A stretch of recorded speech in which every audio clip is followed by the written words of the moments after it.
We are so back. Welcome to Inspired Sports. I'm Alex Pratt alongside the Scott Jakeway.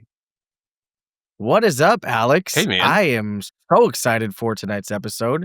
Thursday nights is one of those ones where, just coming out of the Thursday night game, you just never really know what you're going to get. So I love the unpredictability. So our Monday episode, it's like we have so many games to recap. Oh, yeah.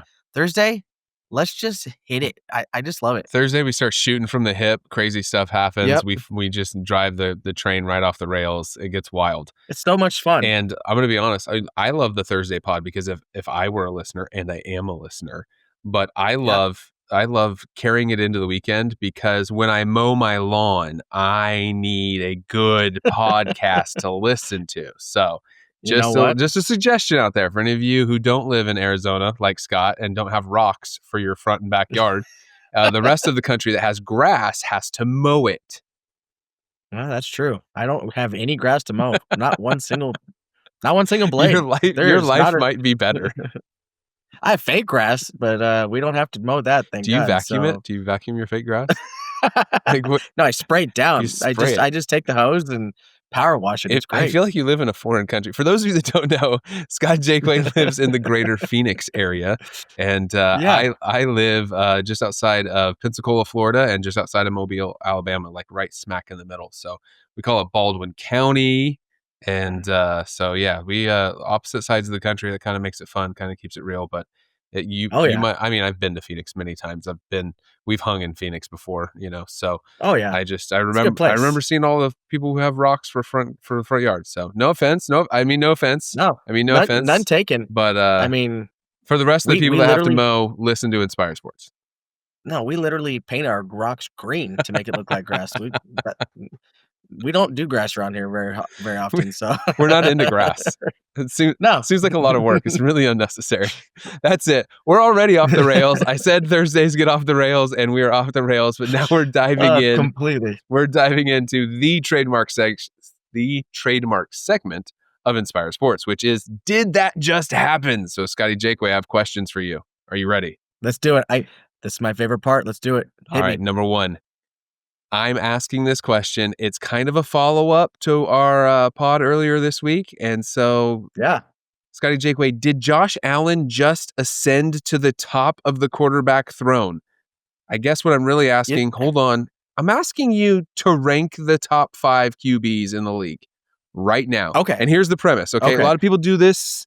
You see it all over the internet. A good list will always get a click on the internet. People will stop and listen. Yeah. But I want to do it a certain way. This is not career accomplishment. This is not, I'm team building for the next 10 years. Scotty Jakeway, if you were starting a team this year and you had your choice of quarterbacks, how would you rank the top 5? So you're only going to have them for this year and you're trying to win the Super Bowl. So pick your top 5 quarterbacks and then I'll tell you all the reasons why you're wrong. Okay, so I am literally doing this off the cuff, had like 30 seconds to put this together. So this is not something I had a lot of time to think about. But going into this concept, I was thinking, yes, first and foremost, Josh Allen is my number one. He is not only consistent on the field, he doesn't get hurt. That I really, when you asked me this question, even at this moment, I was thinking, there are quarterbacks that are probably better, or have more highlights than the 5 I'm going to give you, but I'm going off of not only stats but reliability. These 5 guys aren't really known for getting hurt and staying on the field. And if I only have 1 year, that's really what I need. So Josh Allen is absolutely at my top. I think he is the most physically gifted quarterback in the league. I think that he does things that not any other quarterback does. I think he's unpredictable. And so I absolutely rank him number 1. Mr. Consistency is the way I put it. Number 2, I'm going to go with Lamar Jackson because he's the ultimate dual threat. He runs, he throws, he's one of those guys that you just don't know what you're going to get. He might have one game where he runs for 3 touchdowns and throws for none, and then the next game he's throwing for 4 touchdowns and 500 yards. So I feel like he's the type of guy that he does what he needs to do to get it done. And so again, He's my number 2. Number 3, don't have a lot of statistical analysis to go Scotty off of, Jakeway, but you better say the right name. Okay, I'm holding ser- myself. This better be the name that ser- everyone knows belongs ser- here. seeing it in last year, I'm going Jaden You've Daniels. got to be kidding. Jaden Daniels is my number 3 because he is the way I put it is he's the young meteor. Like the guy is one of those guys that is setting himself up to be the next all-star quarterback as some of these older guys begin to phase themselves out. So I think just simply based off of last year and what we've seen so far this year, I've got to put Jaden Daniels as number 3. Number 4, I'm going Jared Goff. Jared Goff play, is my Lions quarterback who is going to lead them to the Super Bowl this year. So I can't leave him off of the list because he is, and the way I put it is he's a steady general on the field. He's one of those guys that no matter what he faces, he's just cool, calm, and collected. And somehow, if you look at his stats, I mean, he's not one of those names that is maybe top of mind. But if Yeah, you look at his that's for stats, sure. he is literally right up there, if not above, some of the other names that I'm probably going to hear on your list.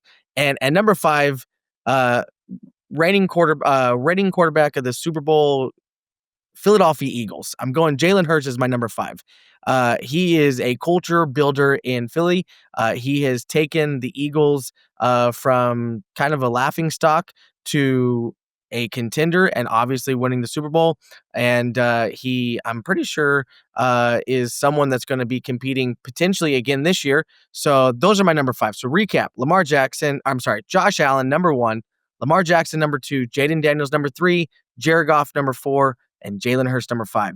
So, with that said, Alex, what is your top 5? First of all, kudos for the efficiency there. We're getting better at our lists and not letting them run wildly long. So that was very impressive. I just would like to remind the listeners what you said before you told us any of your quarterbacks. I am Okay. doing this off of the cuff, is what you said. I'm doing this off Yeah. of like 30 seconds of preparation, is what you said.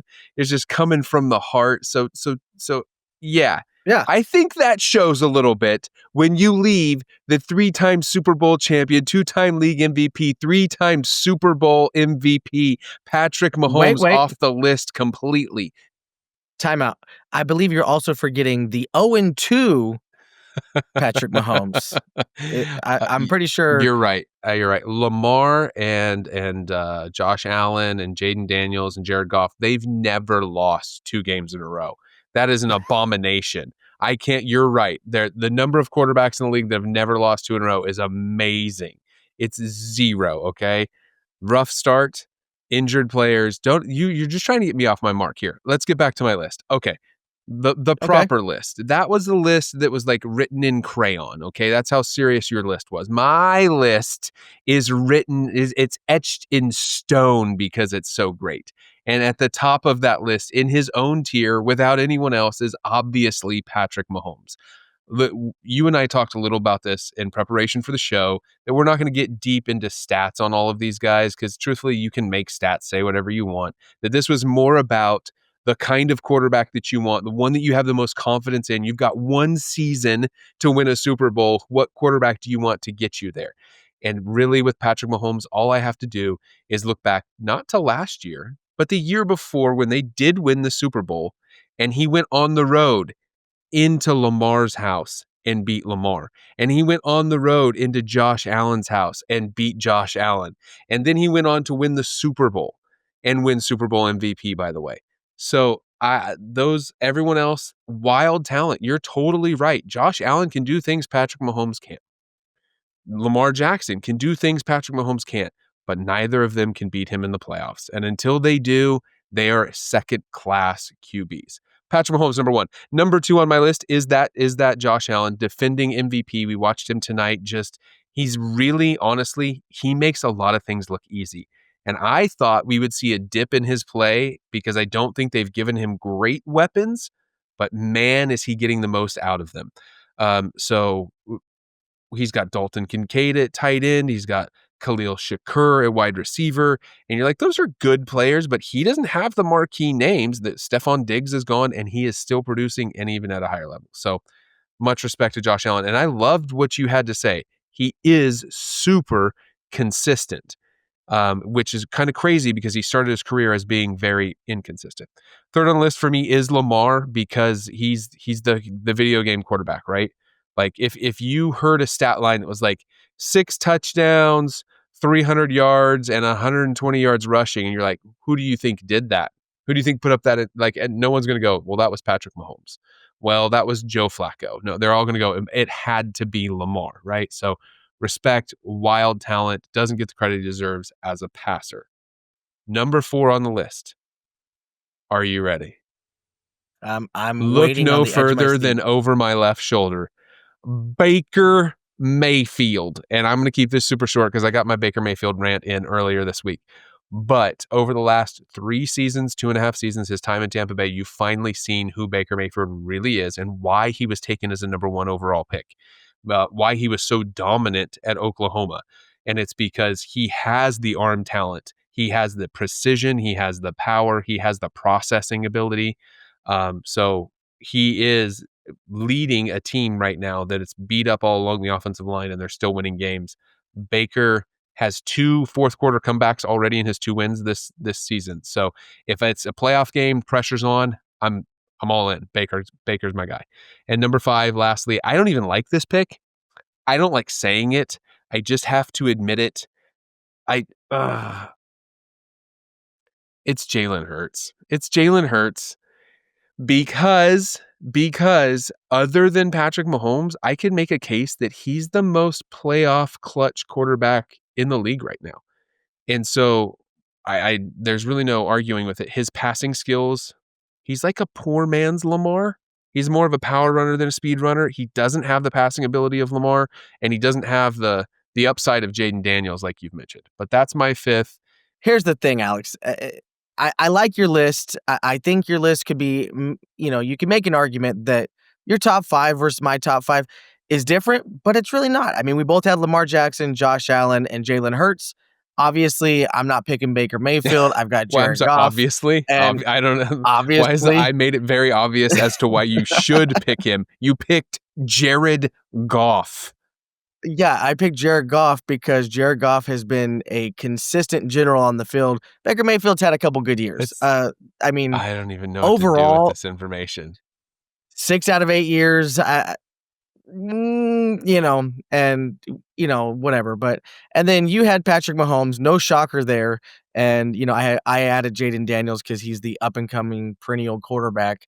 That if I'm going to build a team now, I'm building a team around a young blood rather than someone that is living in the past. You're only playing for 1 season here. Listen. Last thing, and then we'll move on. Sorry, these top 5 quarterback lists can get wild. But I would like to point out that Patrick Mahomes is off of your list, and he's the top quarterback on my list. And I would just like to create just some concept here. The last great generation of quarterbacks that included Brady and Manning and Breeze and Rodgers. Do you know what those guys had in common? They were all playing with the GOAT, right? They were all playing at the same time as Tom Brady. And yet they all won Super Bowls. Peyton won 2 Super Bowls. Eli won 2 Super Bowls against the GOAT. But you know what Patrick Mahomes has done to his contemporaries? Josh Allen, Lamar Jackson. He has smashed them in the playoffs. They have no rings. So if you want to tell me Jalen Hurts has one now, all right, welcome to the club. But Patrick Mahomes is embarrassing the rest of these guys in the playoffs. And just for the truth, let's not forget, he did beat Jalen Hurts the first time they met in the Super Bowl. True. I mean, no one listening is going to be shocked that you have Patrick Mahomes, and I don't think really, being honest, no one's going to be, super surprised that I left him off. I mean, no one's going to be surprised you left Kyler Murray off either, since that's your favorite team's quarterback. No one's going to be surprised by that. All right, but they will be surprised by our next question for Did That Just Happen? Okay. So here it comes, Scotty Jakeway. Did backup quarterback just become a premier position? That's right. Did backup quarterback just become a premier position? The reason I ask is because we have seen a wave of quarterback injuries. Mhm. Joe Burrow out for 12 weeks. Jake Browning will be starting in his place.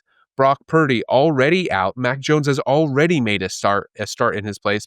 Brock Purdy could be out anywhere from another 1 to 4 weeks. Justin Fields, it's official, not playing this Sunday. We get another dose of Tyrod Taylor. You can't get rid of that guy. We've got Nope. Jaden Daniels, who's trending toward not playing, and Marcus Mariota, just like Tyrod Taylor, just keeps popping up and playing for different teams. Mhm. And lastly, JJ McCarthy is officially out for this Sunday. Replacing him, Carson Wentz. So, Scotty Jakeway, I ask you, looking at all these backup quarterbacks who are getting starting opportunities, did backup quarterback just become a premier position? First of all, I would have to say if Carson Wentz is still in the league, I mean, He just if signed with there's them. anyone He signed with them less that's than 2 weeks ago. wild. I didn't even know that guy still played. So here's my thought. I would have to say no. And the reason why is exactly the list that you just gave, in my mind, proves that it has not become a premier position because all of those guys are still washed up, either old or no names that just keep bouncing from team to team. I don't think we're going to see it become a premier position until teams make a backup quarterback a priority. Until we start to see more teams choosing backup quarterbacks similar to how they're picking starting quarterbacks, signing that obviously not a first string quarterback, but someone that if your guy gets hurt, we're still going to be okay. All of those guys you just named, if they play more than 2 weeks, that team is done. I mean, name any one of those teams, if that backup quarterback plays for any more than 2 weeks, their season's over. And so in my mind, the list that you just gave proves to me that it's not quite a premier position yet because teams do not make it a priority until they do. I still think it's just put a band-aid on until, X quarterback comes back and then we'll be okay. But all those teams already know that guy in the position for more than 2, maybe 3 weeks, we might as well just tank the rest of the season. Okay, hold on. I don't you won me over a little bit, but Okay. what I would like for you to consider is when you get to Mhm. week 18 and you are trying to get in the playoffs, it is often comes down to game. One game. And if you could have reached back to week 4 or week 3 and said, "Man, I wish we could have won that game, but Joe Burrow was out, Brock Purdy was out, Justin Fields, and we put in some bum, like as you would say Carson Wentz. I'm not sure I'm ready to write him off yet. But I think it really matters. I think because the NFL has expanded the season from 16 games to 17 games, and there is already talk, and it is going to happen. It is only a matter of time. 17 games is a weird number. They're going to 18 games, and they're going to cut off another week of the preseason. So the longer the season gets, the more likely your quarterback's going to get hurt, and you have to put someone in who is functional. We watched Teddy Bridgewater win 5 games for the Saints a few years ago when Sean Payton was there, and Drew Brees got injured. He just stepped right in, won 5 games, and went right back to Drew Brees. Even the Dallas Cowboys got 5 out of 6 wins from Cooper Rush. You know this. You watched Dak get injured, and Cooper Rush won 5. So it's possible, but I think it matters, as silly as this sounds. If you don't know that you are a playoff team before the season starts, I don't think it's a premier position. Right? Like you don't need a premier backup to Cam Ward in Tennessee. You're not contending for a playoff spot. Although the Cleveland Browns have convinced themselves that the backup quarterback is a premier position because they got like 7 of them in the last, before the season started. Everyone was on there. Shador Sanders, Dylan Gabriel, Joe Flacco, Kenny Pickett, Tyler Huntley, DTR. It was wild. It was everybody. So anyway, the one I'd like to point to, because you said name one of those guys who isn't a washed up has been, and I'm looking at Mac Jones because he already proved it last week. Mac Jones had 3 touchdowns. They won the game. I think there is a quarterback controversy that's going to start brewing in San Francisco if Brock Purdy doesn't get back on the field like immediately. If he's gone the full 5 weeks and Mac Jones wins all those games, can you tell me that San Francisco is not going to start going, maybe it is Kyle Shanahan and not Brock Purdy. So the thing I'm thinking is that it's the exception, not the rule, for a backup quarterback to come in Well said. and be able to, extend the life of the team. But if you take our top 5 that we just did, if you take any of those top 5 and you say Lamar Jackson's gone and whoever their backup is gonna be in there for 5 weeks, the Baltimore Ravens are not feeling very giddy about their Yeah, you're like, chances. can I we mean, get 2 out of 5? They're like, if we go 2 and yeah. 3, that's awesome. You're right. We're good. So for my thinking, Premier is one of those things that like, hey, we're putting a priority on because we're extending the season. And this is what I think it will happen. If we go to 18 weeks, if we really do extend 18 weeks, when we do, they're gonna have to because you're just extending the life of the season, which opens up for more injuries. We're only on week 3, and look at how many quarterbacks have already gone down. So I mean, if we're starting to extend, teams are gonna have to prioritize that backup, and that's when I think we'll see it become a premier position. But until then, Tyrod Taylor and Carson Wentz are not, winning any playoff games or getting a team, any further than, the end of the season. Poor So, Tyrod um, Taylor and Marcus Mariota. Literally heard both of them are like the nicest guy in the league. They're just over here. I We're just mean, over here smacking them around. Sorry, guys. Sorry, guys. no, I hear you're good guys. no, Last one. Did that just happen? Scotty sure, Jakeway, I got one for you. Did week yeah. 3 of the NFL season just become an NFC championship preview? The reason I say that is because the Los Mm. Angeles Rams are playing at the Philadelphia Eagles. Do you believe that is an NFC championship preview? I'm pretty sure we had this question for the AFC a couple episodes ago, Ah, look at you. and I'm gonna steal your line. Uh-oh. I think we are seeing a preview, kind of, because I think we see the Eagles potentially get there, obviously, if they stay healthy. I'm just not a fan of the Rams. I think the Rams are one of those teams that it's the dangling of the carrot. I feel like Matt Stafford is just, not the quarterback we think he is. I don't think their overall potential is there. I think they are just good enough to make everyone think every single year, like, maybe the Rams have it this year, and they always fall short. So, do I think the Rams are gonna get to the NFC Championship? No, because the Lions are gonna be there. The Lions and Eagles would be a great matchup, and so, no. Do I think the Rams are gonna be there? No. I don't think they have the strength or the depth or the longevity, uh, to get to the NFC Championship. So, is it a preview?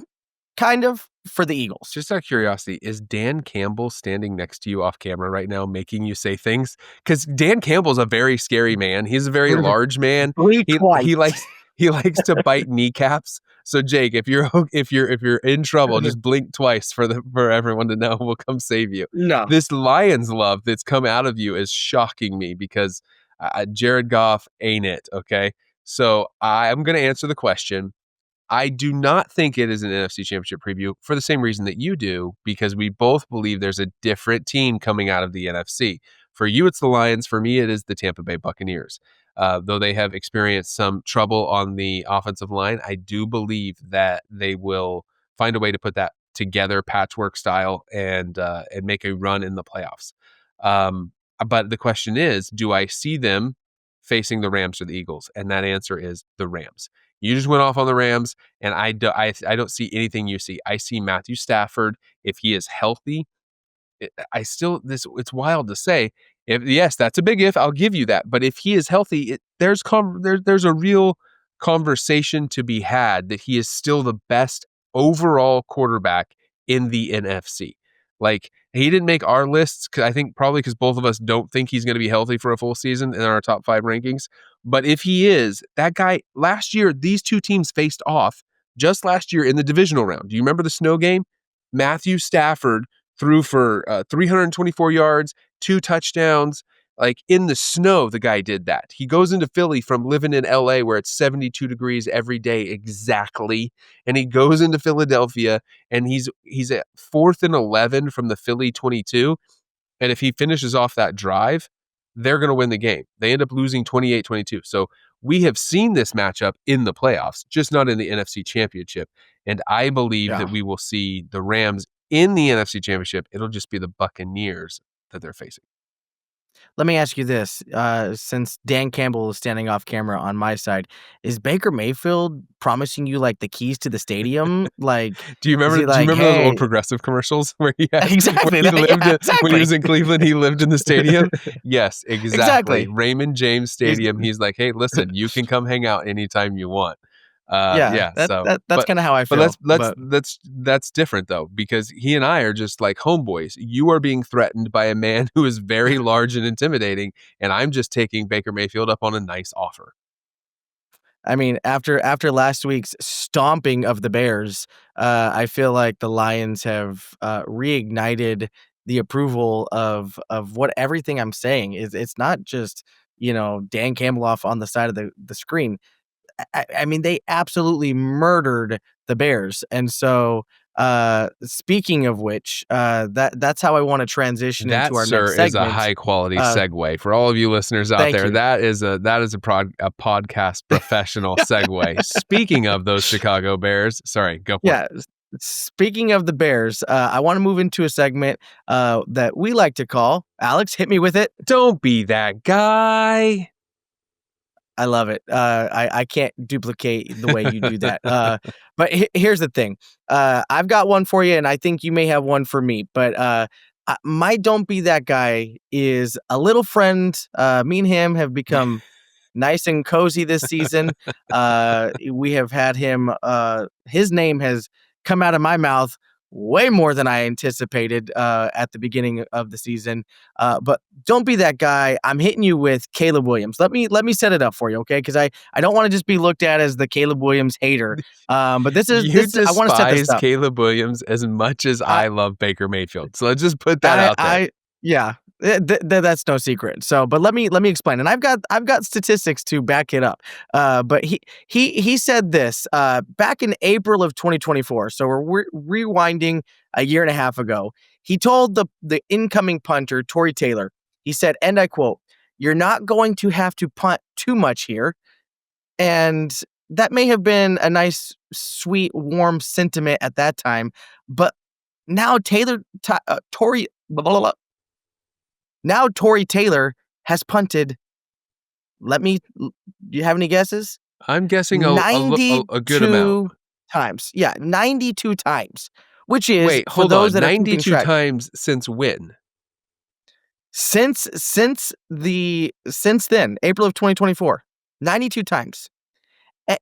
The most in the NFL, if I am being honest, looking it up, the most in the NFL, which means Caleb Williams has not only trying to overpromise to his punter, but he is on many aspects trending in the Josh Rosen, Kaepernick, dare I say I saw someone else say Spencer Rattler statistics.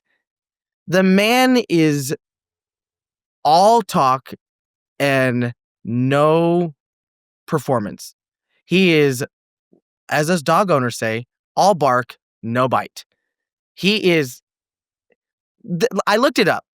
In his 2 seasons, well, last season and the first 2 games of this season, he has not cracked the top 15 in any category except for pass attempts, which he was in the top 10, and yet he was number 31 in passer percentage because he just cannot throw the ball.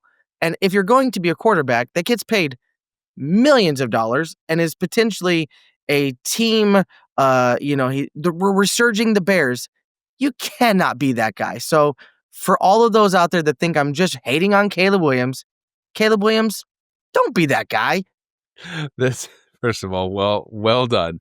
Anytime you can work a punter into our show, that is impressive. I thought you had set a really high bar by working Cam Scadaboo into the show two times in a row, and now you're dropping punter knowledge. So well done, Scotty Jakeway. When I hear that, I just wonder, I'm like, do you think the punter has gone back to him yet and been like, hey man, my leg is getting kind of tired? Do you You think you could get some first downs? Just like, how does that conversation? I don't think he can go up to him and say Yeah. anything. It's just like, him just in the back of his mind, he's like, yeah, okay. Yeah. So that's well said. That is definitely a don't be that guy. Another one of our original segments here at Inspired Sports where someone does, says, or is something crazy, and we just got to call it out and be like, don't be that guy. My don't be that guy for this week is none other than Scott Jakeway's favorite team's quarterback, the Kyler Murray. Now that Scotty Jakeway is a full-fledged Arizona Cardinals fan, I gotta bring it. Kyler Murray, my former Oklahoma Sooner quarterback. I rooted for you when you were a Sooner, okay? And you know what? I've kind of followed and watched what you've done in Arizona. You've had some high highs, you've had some low lows. It's okay. Yeah. You're ascending. You're figuring it all out. You figured out how to read the playbook instead of play video games. So we're coming along, okay? But this week, Kyler Murray put up on Instagram a post of him wearing none other than a Michael Vick jersey. It was actually the Virginia Tech. It was a Virginia Tech version. Nothing wrong with that. But he was posing with his pit bull dogs. And it was, as we like to say, the optics were bad. So here on Inspired Sports, we're not going to dive into that history of the NFL because we keep things on the positive and family friendly. But Kyler Murray referencing Michael Vick's past with dogs and pit bulls it's not a good look. Not a good look. Bad optics. And look, he came out and he apologized. He like in a press conference, not just like another social media post apologize. He took it down. He apologized. And he's like, I was just trying to pay tribute to Michael Vick, who I loved watching growing up. And he's like, he's like someone I really enjoyed watching. I was like, well, that's funny because I loved watching Michael Vick. This jersey I have had since I was in high school. This is the rookie red Michael Vick jersey. Like you can't find this, and if it is, it's been like washed and torn up. Like this thing is as old as I don't want to admit that I am. So I'm like, you could have why didn't you just put on like a Michael Vick jersey and not why the dogs? Why the dogs, Kyler? Why the dogs? But then he goes on, Jake, and I know you saw this. He goes on, and this is what he says when he apologizes. Kyler Murray goes, I am sorry to anyone I may have offended. But then he doesn't name like who that is. He's just like blanket apology. And I'm like, who's he apologizing to? Is he apologizing to Michael Vick? Is he apologizing to Michael Vick's family? Is he apologizing to dog owners everywhere? Is he apologizing to the pit bulls that he put on social media? I'm not even sure Kyler Murray knows who he was apologizing to, but someone looked at him and said, listen, man, take that down. That doesn't look good. And you need to apologize. So he did it. As a team leader, try to get the distraction that he created out of the way for his team. He apologized, but still, Kyler, don't be that guy. All I'm gonna say is Kyler Murray, you can be a Michael Vick fan. That's great. Kyler Murray, you can own Bulldogs. That's great. But don't mix the two. You have to know the optics. I mean, if you're that much of a Michael Vick fan, right. You have to know that he spent 21 months in federal prison. I mean, you have to. That's just a stat that you just have to know. You just gotta know. If you know, you know. Don't be that guy. Don't be that guy. That's it for Don't Be That Guy here at Inspired Sports. We hope you enjoyed having a quick laugh with us. But now it's time for our absolute favorite time of each and every podcast, and that is the moment of truth. The moment in which either Scott or myself takes a few minutes to teach from a biblical scripture from the Bible, hopefully to inspire you, hopefully to challenge you, hopefully to spur you on to read your word more, to invest in your relationship with God, to be connected to a church, and honestly, to just grow. I'm excited to hear what my friend has to say. Scotty Jakeway, take it away. Thank you, Alex. So this is absolutely our favorite time. And so as I was kind of putting this together, it's one of those things that when you've gone to Bible school, when you've written a sermon or two, you just sometimes it just kind of falls into place. And the Lord gave me this concept or this idea of and the title of my devotion is 4th and 1. And let me let me read the scripture first, and then we'll break it down a little bit. But biblically, I started thinking about scriptures that would align with the concept of being 4th and 1 in a playoff or in a football game. And Ephesians 4:1, I see what you did unintentionally, there. I I see what you yeah, did there. uh, Ephesians 4:1 says this, "I urge you to live a life worthy of the calling that you have received." And so I wanna put this picture out there. It's 4th and 1. It's late in the fourth quarter. The season's on the line, let's just say. Everyone knows what's coming. The defense is stacked. The offense is digging in, and they know exactly the play they're about to run. And the team needs only just 1 yard. And in that moment, players don't get to hide. It's all out there, exposed for everyone to see. No one can stand on the sideline and say like, "Coach," it's one of those moments like as a kid, in basketball, you count down 3, 2, 1, last second shot. In baseball, it's the bases are loaded, down by 3, 2 outs, bottom of the ninth. I mean, it's just one of those things that you can't hide from. You always think about it like, how would I be in that position? What would I do to get my team across that 1 yard? All we need is 1 yard. The field is a big field, but all we need in that one moment is 1 yard to keep the drive going. And it's a moment that, obviously, as players, as coaches, you step up, you execute, and you have to prove as a team. And my thought is this, is that Paul writes something similar in Ephesians 4:1. He said, let me just read it again. He says, "I urge you to live a life worthy of the calling you have received."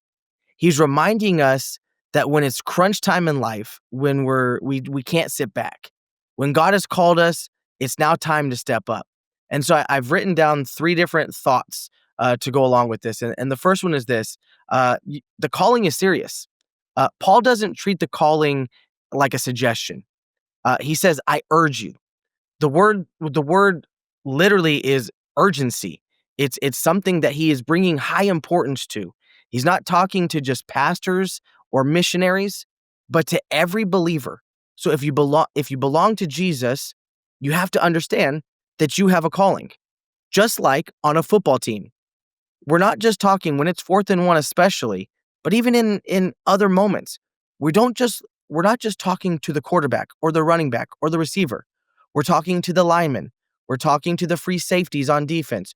We're talking to the long snap punter or the long snapper that has to, he only comes in for a very quick moment, but he has to be on his P's and Q's. He has to make sure that he is there in that moment. In football, everyone is a team. Everyone is part of the team, and your calling is a specific thing to you. The long snapper can't do what Patrick Mahomes does. But I can promise you this, as good as Patrick Mahomes is, if we put him as a long snapper, most likely he's going to absolutely fail. And so we have to understand that our calling is specific to us.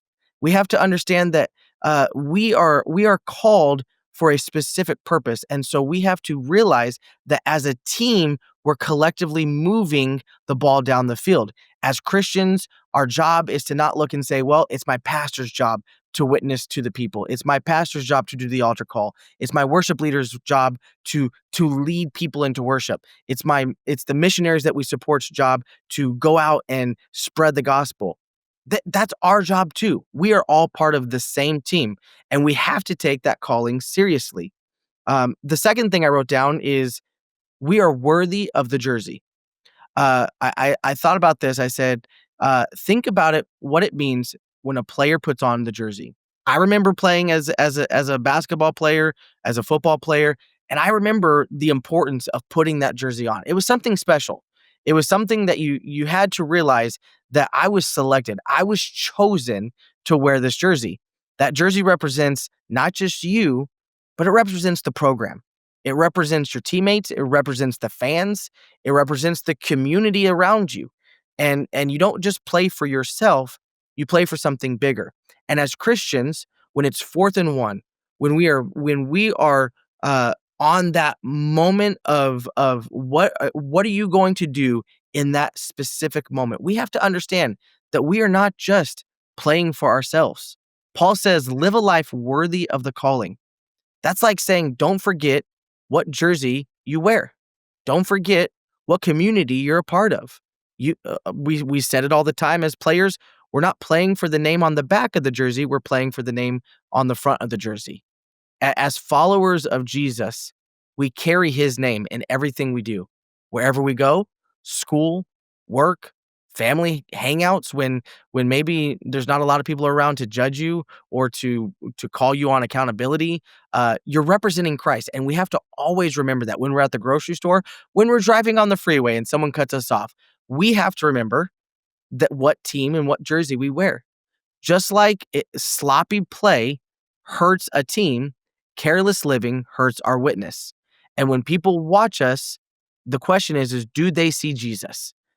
If we said we play for Team Jesus, would our life represent that? And the last thing I wrote down is this, is we have to respond with action. Notice that Paul said live. It's not just about knowing your calling. It's about walking it out and living it every single day. On 4th and 1, you can't just talk about the play in the huddle. You can't be like, okay, this is what we're going to do, ready, break, and then go up and just do whatever you want. You've got to line up and you have to snap the ball and you have to move forward as a team. That's one reason why the tush push is such a wildly successful play.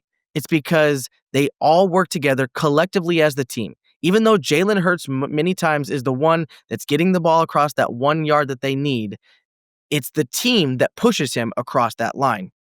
And so it's not just about your Bible knowledge. It's not about just church attendance. It's about loving people, forgiving others when they make mistakes, serving humbly, and walking in complete consecration and holiness. Our calling demands action. Now, we all understand that our actions are not what gets us into heaven, but the calling here on earth requires action put forth in order to make sure that we are responding. If a team was on 4th and 1 and everyone else stood still and Jalen Hurts tried to push the ball across that 1 yard line, it's not going to work. It requires that everyone that's in on that play plays and responds in action. So my closing challenge is this. Every one of us will face a 4th and 1 moment in our life. Many times we'll face many of them. Times where we've got to decide whether or not we're going to shrink back or we're going to step up. Paul's challenge is clear.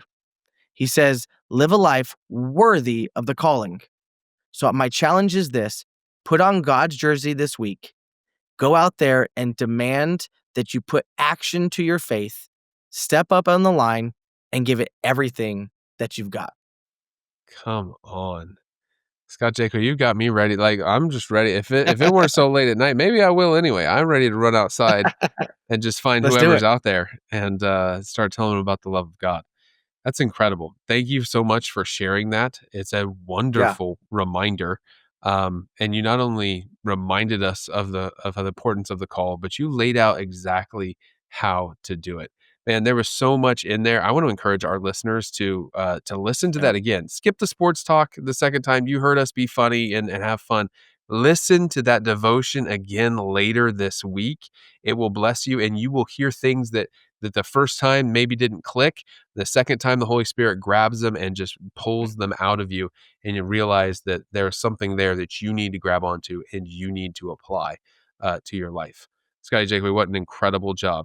We hope all of you have enjoyed Inspired Sports, and we hope all of you will join us again as we record after Monday Night Football this coming week, and you can check us out on Tuesday for your favorite sports podcast, Inspired Sports, your place for clean sports talk with real inspiration.